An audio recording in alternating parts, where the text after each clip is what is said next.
ego muranaronka n'imbuto hanyuma muraronka n'inyigisho zijanye no korora kijambere udutungwa duto duto muranaronka n'ingurube n'inkoko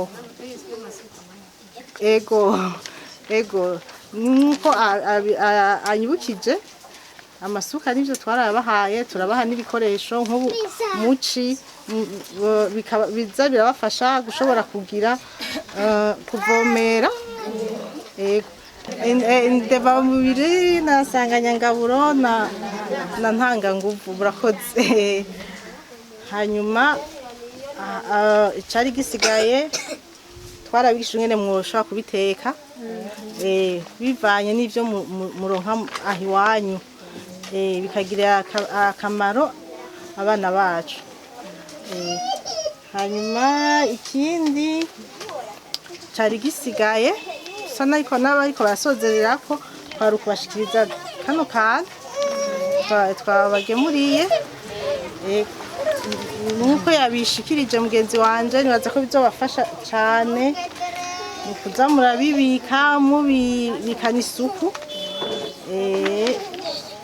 hanyuma igisigaye nuko muzoza murakorana n'uwo mugwi tuzoshiraho kugira uzurabafasha habaye akagorane mubabwira nabo batubwira nibaza yuko ntibagiye ngira ntacyo twababwiye tutashize mu ngiro murakoze rero aha ni mu ntara ya Bubanza muri zone ya Muramba uyu ni Nadege Iradukunda ajejwe umugambi kura kibondo mwishira hamwe IPV we nabo bafashanya ibikorwa bariko batanga imfashanyo igizwe ahanini n'ibikoresho vyo mu gikoni ku banyagihugu bantaho nikora ahanini bagizwe n'abakenyezi bo muri iyo ntara abahejeje kuronka iyo mfashanyo aha barashima jewe ndi Habonimana Fabio nkaba ndi kuyu mutumba wa Kivyiru agacimbira Kivyiru nyene zone mu ntara ya Bubanza yego uyu munsi ronse iki uyu munsi ndaronse garuzo amasafuriya ibikombe ibido indobo ndaronse n'amasahani bampaye ibintu byinshi n'ukuri ndanezerewe cyane ku mutima bigize kangahe muronka ibyo tumaze kuronka ni byinshi uno munsi uragize nk'ituro zitanu tubihawe n'ishirahamwe tete kura kibondo je kubw'izina ry'iwanje Habonimana Fabiola ndashinze intahe kubyo ishirahamwe tebe kura kibondo imaze kunkorera ubu ndashinze intahe n'ukuri kubyo ndonse byose nta rukundo nabivuga ndayishimiye ndayikengurutsa cyane kandi ngiye nshinze intahe cyane kubyo yankorera Kangare Cecile nkabamba ku mutumba warabiro jewe ndose ibikoresho kuko ibi bikoresho ndose 30 ndonka imirumyo ndonka amasafuriya ndonka amasahani n'ibikombe ndonka n'indobo ndabirose kuko ishirahamwe IPV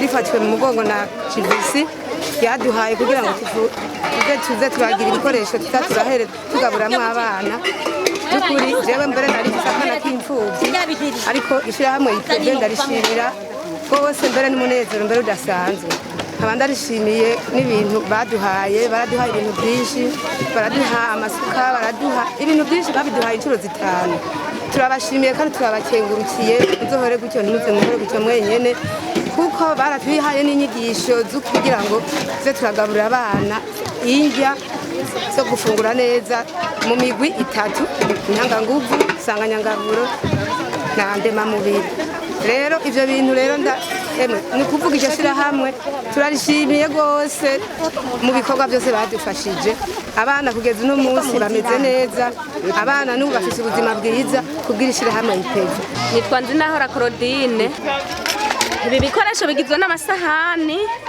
abiri n'ibikombe bibiri n'imbugita n'ibiyiko harimo amasafuriya harimo n'indobo harimo n'imishoka n'ubumamiro n'ibido n'imifundikizo y'amasafuriya ibyo baduhaye imbere y'ibi baraduhaye imbuto z'ibigori baraduha isoya ibiharage imbuto z'irengarenga baraduha n'amapaswari baraduha n'ipompo n'imiti yo kuzipompa yo gupompa ivyo biterwa.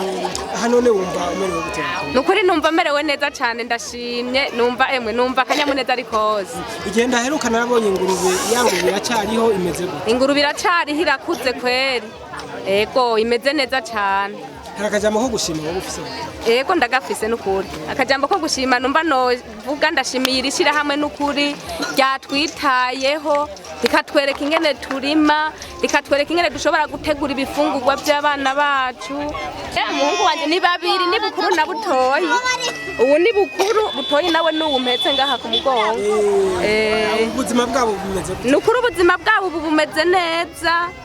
Aho batwigishirije ingene dukwiye kugaburira abana, ingene dukwiye kubaha ubuyi, tukabafungurira ibifungurwa bigizwe n'imigwi yose. Nukuri ubu bameze neza, bafise ubuzima bwiza, urababona nawe rabo ubu barasa neza. Nitwa Nzikubanya Jacqueline, mba muri tede Buhororo ya kabiri. Nakuba ndahari n'Imana yantoranije kugira ngo shike mu iki kiringi. Ibihe hariho ico biza kumarira kuko noshimira Imana mvuga ati hariho ibyahaze mu rugo ariko kugera uyu munsi gushira hamwe ya leta bifashije kugira ngo tundi ngira ngo urashima. Yego ushima gute? Ukuntu nshima nukuri ndakengurutse kubona uyu munsi bashikizwe amasezerano bari baradusezeraniye biciye ku buzima buke bw'abana twari dufise. Naje umwana wanje nukuri kugera iyi saha simba nkimufise. Narinjiye ibitaro kenshi, umwana arakama amaraso, umwana ndavuza ni kwa dogiteri narashitseyo, ariko irishira hamwe rimaze kuboneka baradusize ahantu mu kigo turafungurira abana. Umwana namujyanye afise ibiro 4 kugera uyu munsi arageze ku biro 8. Irishira hamwe rimfasha nukuri norikengurukira nta nukundi kuntu bivuga mugabo ikindi kintu cyongeye novuga irishira hamwe ryo guma ridusabye nukuri nka jewe mba hanze imvura iguye iragwa itagwa imbere muri ako kazu tubana, umwana akagira imbeho akagira kunyagirwa nkabura aho ndamuryamye ku buryo taho akakintu mvise nifashishije havuga ati bikanze ntera kandi rishira hamwe n'ubundi uko ryamye ryungunganya rimfasha rinkurikirana mpaka. Jewe nitwa Ngendakumana Marie. Jewe mbahanye n'ahandi mu gacimbiri k'iwacu hakari twende ya Ruheba. Harimwo indobo, harimwo ibido, harimwo ibiyiko, harimwo imishoka, harimwo n'amasafuriya, n'amasahani, n'ibikombe byo kunywesha amazi. Ibi bampaye kubera yuko ari ibintu twize mwirishira hamwe. Je biramfitiye akamaro kanini cyane kuko twarikurikiranye imisi myinshi kandi no mu nyigisho mwaduhaye byaramfashije kungura ubwenge kandi yuko nabuciye bikangirira n'akamaro, ariko ndavuga neza yuko n'imbere y'Imana nzoshinga intahe yuko mwatugiriye neza n'uwundi ari nyuma wese azobona ati burya bajya abantu bagize baramenya. Mari uyu mwana aho twaherukana ikimero nticyari cyiza, byagenze gute uko mbona bimeze neza? Uwo mwana no kuri je ndashima ndavye ukuntu yari afise ubuzima na none munsi jewe ndashimirira ishira hamwe. Mwaraduhaye imbuto zirengarenga, muraduha imbuto z'ibigori, muraduha imbuto z'isoya. Jewe niho numva inyigisho numva ziranyinjiye mu bwenge kandi nca ndahakura gutahukirwa. Jewe nukuraha ndashima kandi igituma nshima byarampereye abantu n'uri nyuma ubuzima ntarinzi kandi na jewe ndumva ko bimpaye ubuzima n'ingufu yuko ntazigera ndabiheba kiretse sinzi Imana yonyene. Jewe nzokama ndayikurira ubwatsi kubera yarankoreye ibitangaza. Aho ngiye naravuga ati none jewe umwana kugira azokire bizogenda gute, ariko imboga twarashobora kuzisuma ntagire ikintu kidufasha kubera yuko tutiga izo nyigisho zigira ikintu zidufashije. Jewe rero ikintu noshimira irishira hamwe nukuri mwaradukoreye ibintu bihambaye, nuko mworaba mukazoduha agasakazo n'akantu dushobora gufukisha abo bana.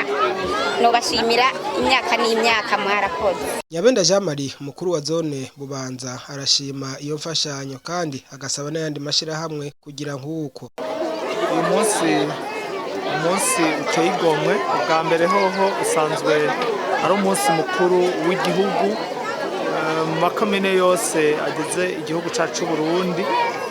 Aha rero muri iyi zone ya Bubanza isanzwe igizwe n'imitumba 5 kandi umusitani yari yatwemereye ko aza gushika hano, ariko yahavuye atubwira ko yafatiriwe n'ayandi mabanga ku izina rero ry'abenegihugu ba komine ya Bubanza, ku izina kandi rya musitanteri wa komine ya Bubanza no ku izina ryanje nyene, ni iteka kuko dusanze dufise bantaho nikora, tugashima rero ko tubonye ishirahamwe nk'iri ryaje gufasha kugira rishigikire kuri uno munsi.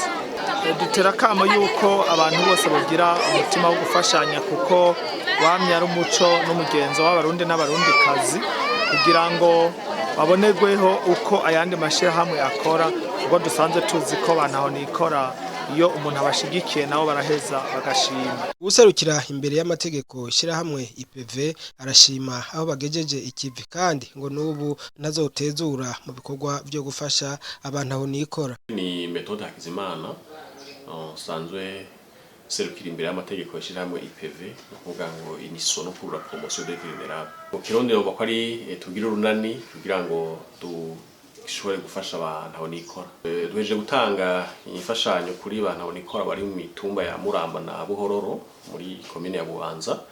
Ni ukurikirane ibikorwa tumaze n'isi dukora dufasha abantu aho nikora, cyane cyane bafise abana bafise ingwara zifatiye ku gufungura nabi.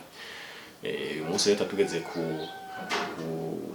gice cyo gutanga imfashanyo bijanye n'ibikoresho byo mu mazu, kuvuga mu gikoni, bijanye amasafuriya, amabassin, amabido, amasahani, ibikoresho bijanye na ibiyiko n'ibikombe n'ibindi, kugira ngo ibikorwa byo gufungurira abana canke gufungura imiryango yabo bize bigende neza, bafise n'ingene baheza kubategura ifungwa babaha. Navuze ko ari mu rukurikirane n'umugambi uri kurakwiza umwaka uri kurakorerwa mu ntara ya Bubanza muri komine ya Bubanza.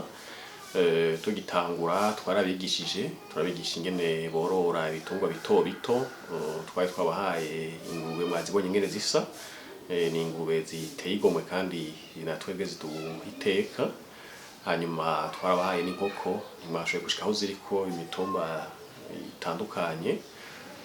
Hanyuma yaho twarabigishije n'ibijanye no kurima imfungurwa zirimwo ibyankenerwa kugira ngo abana bagabanye izo ngwara zijanye no gufungura nabi. Twarabahaye ibitari bike, turabaha n'ibikoresho bijanye no kubirima, cyo bita mu Gifaransa intrant agricole, turabaha amase, turabaha amasuka, turabaha imiti yo kubipompa. Navyo nyene ni ivyamwa n'ibiti n'ibifungwa bisa neza cyane ko turavyo bimbuye nk'ibiharage, tutatanga karorero nk'umuntu twamuha nk'ibiro 2 ugasanga yimbuye nk'ibiro 80. Ni bisa neza cyane, arabaciye barayibonye. Hanyuma kandi nyuma yaho turabahaye n'ibiti vy'amwa, n'ibiti vy'amwa by'ubwoko bwinshi kugira ngo bafashe gufungura zongere bazanire n'uburyo bw'amafaranga. Navyo nyene n'ivyamwa biteye igomwe. Hanyuma kandi nyuma yaho twaragiye dukurikirana rero ivyo bitungwa, tubiha ibifungurwa biba byo kubizigaburira, zabizongura canke izo nkoko. Twarahaye n'inyigisho zitari cyane cyane inyigisho zijanye no kuziganya no kuguranana mu miryango, kugira ngo mu gihe umugambi uzaba waheze bazabafise aho bageze, baheze bashobora kuza barigize twariko turabaha, tutazoba turiko turabaha. Amajambo avunaguye n'ivyo.